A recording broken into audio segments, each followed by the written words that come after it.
The stats don't count, but the games do. How's that for a phrase for the play-in tournament? Hey. And then the NBA playoffs are kicking off. The WNBA draft last night has a buzz about it that is considerable. To discuss all of this, back here on the Rich Eisen Show, the senior writer of the NBA for The Ringer, Howard Beck. Good to see you, Howard. How are you? I'm doing well, Rich. Good to see you. What's the most compelling storyline entering the NBA playoffs in your estimation, sir? What do you have? Oh, I mean, there are many to choose from. Are the Celtics as great as their dominant regular season record, 64 wins? Are the Denver Nuggets capable of repeating, given all the parity? And then, of course, there's just the parity thing. Like, there's just a lot of parity. There's a boatload of 50-win teams in the West. Everybody all the way down through. I mean, you could even say down through the Warriors at the 10 spot, who are in a play-in game tonight, believe that they probably have a shot at a deep playoff run. And certainly the Lakers, who went from play-in to Western Conference Finals last year, are aiming to repeat that and believe they can. And I think finish strong enough to make the case that they can, but we'll see. They're 8th and will be playing in a play-in game of their own today. So it's just a really interesting field because the Nuggets are the obvious favorite as defending champs and have had a solid enough season that you expect them to be right there. But there's just a lot of teams that can make the case for themselves, right?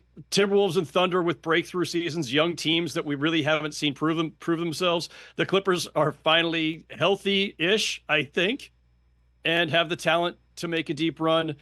And then just the fact that you've got, teams like this, whether it's the Suns, the Lakers, the Warriors, the Clippers, we have these older stars, Rich, who the window is getting really thin for them to make another mark in the postseason. And so you kind of wonder, too, when is the last chance that Durant, LeBron, Steph might have? And maybe this is it.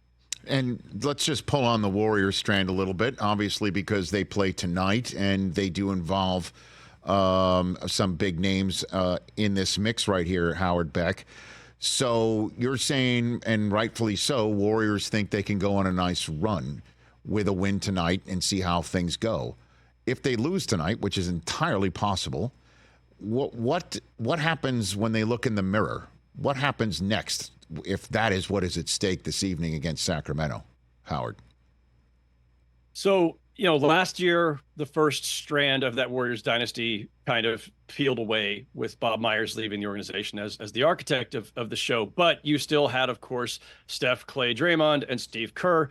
Kerr has signed on for another couple of years to extend himself to match Steph Curry's contract. Draymond's under contract. Clay, of course, is a free agent. And by all indications, Clay still wants to be there and the Warriors still want to have him there. But, there's going to have to be a negotiation and there will be teams out there that might want to throw some money at him. And Clay's had a pretty great season, all things considered. And it was a little wonky at times, but he finished pretty strong. And my suspicion, Rich, is that the Warriors will look very familiar at their core on opening night next year, regardless of how tonight goes and the next several weeks go, that we'll see that core still together. But have they seen enough from Jonathan Kuminga, from Podziemski, from Trace Jackson Davis? Do they have enough in that youth to feel like, well, we can just kind of keep this together and, we'll straddle the line here and the young guys will come through and we'll be right back in it? Or should they? I mean, this feels like, the same theme every year. Do they need to package some of the youth and or picks and get some immediate help? Is there any help out there available? That's always a question. And I'll just make this point too with the Warriors. Andrew Wiggins was absolutely phenomenal the year that they won the championship just 2 years ago. And for all of the consternation over Draymond, reasonable consternation, for all the consternation over their age at their core, all of which is valid. If Andrew Wiggins were just still the Andrew Wiggins of a couple of years ago, the Warriors might be in a very different place right now. And that's another factor the Warriors have to consider in the offseason. Howard Beck from The Ringer here on the Rich Eisen Show. And then tonight, the winner of Lakers Pelicans, congratulations. You're in a 7-game series with the defending NBA champs. And then you've got the Thunder taking on the eventual 8 seed as well. Obviously, you're not going to try and massage your way to the 1 seed, but would you counsel something like that, Howard? Or how dangerous are the Thunder? here, you know? It's I love a lot of things about the play-in, Rich, and it's been absolutely a net positive, absolutely just a smash hit for the NBA. It has created these funny little side discussions like this, where there are even some hardcore Laker fans I've seen on social media suggesting very strongly that the Lakers should kind of take their way out of the 7-8 spot by losing the first play-in game, and then I guess just assuming they will win the next game to grab the 8th seed against either the Warriors or Kings. That's a dangerous game to play. I think that's something that only we in the media and fans would actually even consider, right? It's I don't think teams are thinking that way. Do teams sometimes mess around down the stretch of a season to arrange their seeding and to avoid certain matchups? Yes, we see that, almost every year. But this is different. This is, you make one mistake in the play-in or one bad turned ankle and you're done. Forget whether you'd rather face the Thunder or the Nuggets. You might just be, facing a beach instead. So I don't think that's advisable. And I don't think the Lakers themselves are seriously considering taking out of the 7th seed to get the 8th seed. Would you say it's also, then let's ask if this is fair, that the 4-5 matchup in the West are between two teams that can absolutely win the conference and win it all, potentially, whereas the 4-5 in the East is not in that category with the Cavs and the Orlando Magic. Is that fair, Howard? Oh, yes, that's absolutely fair. That's absolutely fair. We've gone right back to where the NBA has been for most of the last, 20, 25 years, which is that the West is stacked and the East is kind of meh outside of the top. So, and look, if the Knicks were fully healthy, they could make an argument. If the Sixers hadn't lost Embiid for the last couple months, and who knows, listen, Embiid is back. And so this is one of the other fun things about the way things are set up now is with the Sixers in that 7 spot and as a play-in team, they are not your average low seed, right? Like if Embiid doesn't go down, they would have been top 2 or 3 in the Eastern Conference, almost certainly. But yeah, to your question, like Cavs Magic in the 4 or 5, somebody's going to be the sacrificial lamb in the second round against the Celtics. The Magic are a team on their way up, but missing some, just don't have the exact supporting cast yet, right? Like they're still building, and the Cavs are kind of wonky in places. The Clippers and Mavericks at various times this season, and it doesn't take much in this league. A few weeks after you see this, then you think, I'm not so sure. But both those teams at their best have looked like they absolutely can win the West and win it all. And they certainly have the requisite talent, but they've both given us reason at times to doubt them. So we'll see. But I will tell you, Rich, people around the NBA, when you ask about the Western Conference and who's the biggest threat to the Nuggets, the team that I've heard mentioned the most often in the last few weeks is the Mavericks. Why? Because Luka and Kyrie are scary as heck to opposing teams. And while this is not your prototypical super team, and they don't have necessarily an elite defense all the time, the ways in which Luka Doncic can orchestrate and get whatever shot he wants anytime he wants, and then if you are going to throw everything at him, the kitchen sink, Kyrie Irving can manufacture anything out of thin air at any time as well. And I think there were reasonable doubts. I had them myself about whether those two would play off each other well, whether they would figure out just the overall chemistry, because they're both so ball dominant. But Kyrie Irving, I think for the first time since he left LeBron all those years ago, has found a way to absolutely thrive and play at his best, and has conducted himself well off the court as well since arriving in Dallas, that he's become that ideal number 2. And I wasn't sure. I didn't know what a good number 2 for Luka could even be, given how ball dominant he is, given his usage rate. But they have found a really nice kind of arrangement there between these two. And then you've got, the Daniel Gaffords and the Derek Liveleys and the PJ Washingtons and guys who just, whether they defend or whether they are vertical threats, they just fit in nicely around them. So it's not a team that's stocked with talent, but Rich, nobody really in today's NBA is super stocked with talent. This is not, we're past the era of super teams. The Clippers have kind of a facade of one.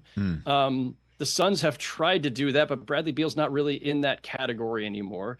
the Celtics are absolutely stacked in just terms of having really great talent 1 through 6, but it's not like the old Heat teams of LeBron, Dwayne Wade, Chris Bosh. It's not the Warriors of prime Steph, Clay, and Kevin Durant. So if you just have two absolutely elite scorer playmaker types like the Mavericks do, and a really orchestrated cast around them as they have created, you've got a shot. Because most teams that have won the title in the last several years are really just one supreme player, one superstar, and a great ensemble around him. And that's kind of what the Mavericks look like. So, Howard Beck of the Ringer here on the Rich Eisen Show. What's your reporting on Giannis's health? I can't say that I have any insights on it myself, Rich. The rumblings have been that he's probably missing at least the start of the playoffs, which is not surprising given what the injury was. It looked much worse when he went down, right? Like that was one of those where it's like, oh, non-contact, lower leg. Is this going to be an Achilles? Thank God it isn't. But you don't want to mess around with what are they calling it, a calf strain, whatever it is. It's unfortunate. The Bucks have already had a really rough season. And I thought they looked vulnerable going in, even if Giannis was at full strength. If they're missing him for a game or two, they very quickly could lose home court advantage. And that's a really fun, scrappy Pacers team that's, hungry to make some noise in the playoffs, and certainly made a lot of noise against the Bucks in the regular season, including Ballgate or whatever we're calling that game. So I think the Bucks are very much in danger of losing the first round for a second straight season here. Yeah, they could at least use Giannis's absence, hopefully before his return, to figure out if he returns and has a big night, who's in charge of the commemorative basketball. Like, we could at least use those first couple of games of this series to get that all settled, Howard. We can only hope for that. But is there any truth to some of the rumblings you hear, or one hears, that the concept of Lillard's long-term stay in Milwaukee is in the balance of what happens with the Bucks in these playoffs, Howard? Is there any truth to those rumors that are out there? Well, yeah, listen, only Damian Lillard at the end of the day can tell you that. But have there been indications over the course of the season that maybe he wasn't thrilled with life in Milwaukee or with the basketball in Milwaukee? It's been a tough season for all of them, clearly. And it wasn't where Damian Lillard set out to be. We all remember all last summer, it was Miami or bust, and it didn't go that way. And that's life in the NBA. That's how trades go sometimes. But it's questionable whether the Bucks have gotten what they wanted out of this deal too. So if they lose in the first round, all things are on the table. And this is like, I'm not saying this to be dramatic or hyperbolic, sure, Rich. I've covered the league a long time, and especially in the last 5 to 10 years, if there's one thing that should be clear to all of us, it's that nothing is forever in this league. Things change very quickly. And when you combine high expectations with early flameouts, anything is possible. Coaches get fired, front offices get fired, superstars ask out. The Bucks already, for the last few years, you could see it, right? The roster was aging. The group that won the championship in 21 was starting to fray a little bit. They were having difficulty just because of the way the NBA system is set up. They were having difficulty replenishing as they went. And they made a swing for the fences move, and I don't blame them. I think most people believed at the time that they swapped out Drew Holiday for Damian Lillard that this was a logical move. Sure, it was going to hurt them defensively, but man, Dame and Giannis combined, the firepower there alone should make up for whatever you lost defensively. It hasn't really been the case. And then they had to change coaches mid-season, and it's just been a really rough go. I know Giannis signed his extension last fall, right before the season. Lillard's under contract, but if you lose in the first round, and again, given all just the awkwardness of their season, I think everything is on the table. Howard Beck here on the Rich Eisen Show. Any chance we see a ton of MVP votes for Jalen Brunson? I think he deserves it, Howard.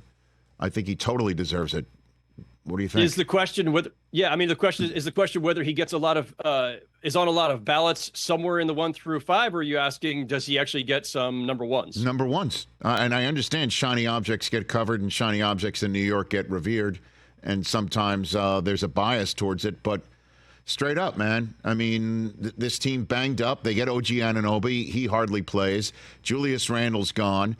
This is a team that, famously, Kenny Smith from Lefrak City, too. Not that should mean that it should have anything to do with his analysis, but he's like, the Knicks never have the best player on the court, and you could make the case he was the best player in the Eastern Conference the last 2 months. They're a 50-win, 2-seed team, and the reason why has to be because of what Brunson did and put the team on his shoulders and got it done. Jalen Brunson's been absolutely incredible. And if you had asked anybody around the NBA 2-3 months ago, certainly going back to the start of the season, whether Jalen Brunson would be in an MVP conversation and all NBA, one of the top all NBA spots, I think people would have said, he's really good, but yeah, calm down. You're getting ahead of yourself. But if you watch the season Jalen Brunson just had, holy moly, everything you just said, Rich, he's been absolutely incredible. He will be on my MVP ballot, but he will not be at the top of my MVP ballot. And I think that the race, as it has shaped up over the course of the season, between Jokic, Shai Gilgeous-Alexander, and Luka, I think that group, the cases for them are just stronger. And I say that versus Brunson. I say that versus Giannis. I would say that versus Tatum or anybody else, Anthony Edwards. There are always a lot of guys who are really worthy of being in the quote-unquote conversation. But it's a 5-person ballot. Obviously, it's weighted, and, you adjust as you go. And to me, the definition of MVP is some version of outstanding individual season on an outstanding team, a team that is a plausible contender for the title. And, you kind of adjust that as you go. And every year, the field's a little bit different, too. But there is nothing in Jokic's case, individually or team-wise, that would suggest that he shouldn't be one of the top 3 spots. And on my ballot, probably number 1. We have to file those in, let's see, 4.5 hours. Oh, boy. Less than 4.5 hours. Okay. So there's still time to talk me out of it. Well, I'm trying to talk you into Brunson. I'm obviously I'm coming from it with a hint of bias, but truly, what he has done and what he's turned himself into and what he continues to get better. I can't wait to see what he does in these playoffs. Certainly, if they take on the Sixers to start, a good old fashioned, Amtrak series here, man. Like that, that would particularly interest me. That would be a blast. Right. Knicks Sixers would be a blast. And just obviously, very different, when one team built around Joel Embiid, an absolute giant, literally, figuratively, and otherwise, versus a team built around Brunson. Listen, the playoffs will obviously have no bearing because the ballots will be in by then. The MVP thing is funny, Rich, just because everybody comes to it with their own sensibility and their own definition of what it is. And if you want to say what's the most impressive feat this season by one player, you could say that the most impressive thing done was Jalen Brunson getting the Knicks to 50 wins and the 2 spot in the East. And I wouldn't probably argue the point. But MVP brings in a lot of different elements, and it is, to an extent, a team award as well, in the sense that the vast majority of MVPs over the last 35 years, there have been a couple of exceptions, have been great players who had absolutely outstanding seasons, packed the box score every night, and were on outstanding teams that were among the favorites to win the title. I think that, could the Knicks make a run? Yes. Do I expect that? No, because of all the injuries that they've gotten, and without Randall, they don't really have a clear second option. That's not Brunson's fault, but again, MVP has always combined elements of both individual and team success. So if anybody wants to make the argument for Brunson up top, I'd listen to it, and I think there is a compelling case. But you have to explain why you would put him over Jokic, why you'd put him over Shai Gilgeous-Alexander and Luka Doncic. And I think that's a really tough bar to clear for anybody. Before I let you go, Howard, how over the moon is the NBA about the WNBA draft and the stars that are entering it from the women's college game, and whatever you might be hearing, how the NBA can continue to raise the profile of this league? Not a conversation I've had with anybody at the league office recently, Rich, but I will just say, David Stern, the late David Stern, put everything he had personally, professionally, spiritually, even you could say, into getting the WNBA going all those years ago. And there are many others along the way who are really important in this. And I don't want to just, give him undue credit, but it hasn't always been easy, I think, for the NBA and the WNBA financially, just the level of fan engagement, and obviously some lean years and ownership changes and franchise changes. And now here we are in this position where women's basketball is absolutely, whether at the college level or the professional level, they are holding their own, and the star power is there, the excitement is there, the fan engagement is there. I don't actually have to have a conversation with Adam Silver to know the answer. I'm sure he's absolutely thrilled with the level of interest and popularity, the surge that is happening with this league.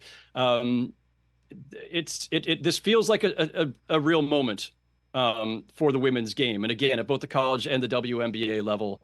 And I was watching social media light up last night with the WNBA draft and all the commentary. That's not something I don't think we would have seen 10 years ago. Agreed. Thanks for the time, Howard. Enjoy the playoffs. We'll check back in with you as we matriculate. Appreciate it. Thank you. Thanks, Rich. Appreciate it. You got it at Howard Beck. Follow him and check out everything he's got to write about the NBA playoffs that begin in earnest with the play-in tournament tonight. Catch the Rich Eisen Show every single day on the Roku channel, 12 to 3 Eastern, for free.